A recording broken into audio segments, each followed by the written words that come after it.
Hello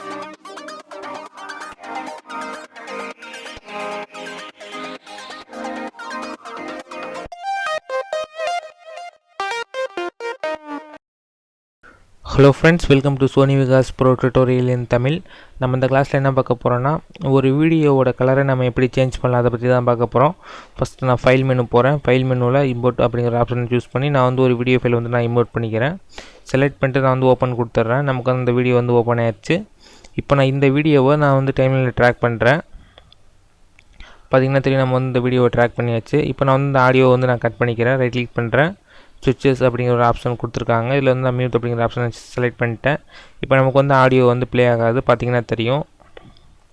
இப்போ நம்ம வந்து இந்த வீடியோவோட கலரை நம்ம எப்படி சேஞ்ச் பண்ணலாம் அதை பற்றி பார்க்கலாம். ஃபஸ்ட் நான் வீடியோட சைஸை நான் குறைச்சிக்கிறேன். ஸோ நீங்கள் குறைச்சிக்கலாம். அப்படி இல்லைன்னா ஸ்ப்ளிட் அப்படிங்கிற ஆப்ஷன் யூஸ் பண்ணி உங்களோட பர்டிகுலர் சீனை மட்டும் நீங்கள் வந்து கட் பண்ணிக்க முடியும். இப்போ பார்த்திங்கன்னா இந்த வீடியோட கலர் வந்து நார்மல் ஹெச்டியில் தான் இருக்குது. இப்போ நம்ம வந்து இந்த வீடியோட கலரை தான் நம்ம வந்து ஃபுல்லாக சேஞ்ச் பண்ணி பார்க்க போகிறோம். எப்படி சேஞ்ச் பண்ணலான்னு இப்போ நான் சொல்கிறேன். இதில் பார்த்திங்கன்னா எக்ஸ்ப்ளோரர், ட்ரான்சிஷன் இந்த மாதிரி நமக்கு வந்து நிறையா பேனல்ஸில் ஒர்க் பண்ணியிருந்தோம்.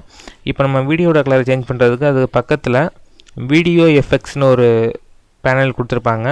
இதில் ஃபஸ்ட்டு ஃபோல்டர் பார்த்திங்கன்னா ஆல்னு இருக்கும். இதிலே நம்ம வந்து நிறையா எஃபெக்ட்ஸ் கொடுத்துருக்காங்க வீடியோ கலர் சேஞ்ச் பண்ணுறதுக்கு. இதில் பார்த்திங்கன்னா கலர் கரெக்டர், கலர் பேலன்ஸ் இந்த மாதிரி நமக்கு வந்து நிறையா பிளேகின்ஸ் கொடுத்துருப்பாங்க. ரைட் சைட் பார்த்திங்கன்னா அதோட நம்ம ப்ரீவியூவும் பார்த்துக்க முடியும். இந்த எஃபெக்ட்டை நம்ம வந்து இப்போ வீடியோவுக்கு ஆட் பண்ண போகிறோம். இப்போ பார்த்திங்கன்னா கலர் பேலன்ஸ்னு இருக்குது. ஜஸ்ட்டு இதை நான் ட்ராக் பண்ணுறேன் வீடியோவுக்கு பக்கத்தில். இப்போ பார்த்திங்கன்னா ஆட் ஆகிடுச்சு. இப்போ வீடியோட கலர் பார்த்திங்கன்னா நமக்கு வந்து நார்மலில் இருக்குது. இப்போ இந்த வீடியோ வந்து நான் ரெட் கலரில் சேஞ்ச் பண்ணணும்னு நினச்சேன்னா இதில் பார்த்திங்கன்னா RGB கலர் தான் கொடுத்துருப்பாங்க. இப்போ நான் வந்து ரெட் கலரை நான் இன்க்ரீஸ் பண்ணுறேன்.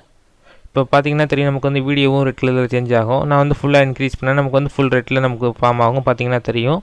இந்த மாதிரி நம்ம வந்து வீடியோவோட கலர் சேஞ்ச் பண்ணிக்க முடியும். அதே டைம் பார்த்திங்கன்னா இப்போ நான் வந்து க்ரீன் கலர் நான் கொஞ்சம் இன்க்ரீஸ் பண்ணுறேன். பார்த்திங்கன்னா தெரியும், நமக்கு வந்து வீடியோ ஃபுல்லாகவே நமக்கு வந்து க்ரீன் கலர் சேஞ்ச் ஆகும். இந்த மாதிரி நம்ம கலர்ஸ் எதுக்கு யூஸ் பண்ணுறோன்னு கேட்டிங்கன்னா, இப்போ நம்ம வந்து ஃபாரஸ்ட்டில் வந்து ஒரு வீடியோ நம்ம கேப்சர் பண்ணுறோன்னா அதில் வந்து கரெக்டாக க்ரீன் கலர் நமக்கு வந்து ஃபார்ம் ஆகலை அப்படின்னா நம்ம வந்து இந்த RGB மோடு யூஸ் பண்ணி நம்ம வந்து கரெக்டாக ஃபாரஸ்ட்டுக்கு தகுந்த மாதிரி நம்ம வந்து கலர்ஸ்லாம் கொடுத்துக்க முடியும். ஸோ லொக்கேஷனுக்கு வந்து தகுந்த மாதிரி நமக்கு எந்த கலர் தேவைப்படுதோ அந்த மாதிரி கலர்ஸ் வந்து நம்ம வீடியோஸ்க்கு யூஸ் பண்ணிக்க முடியும்.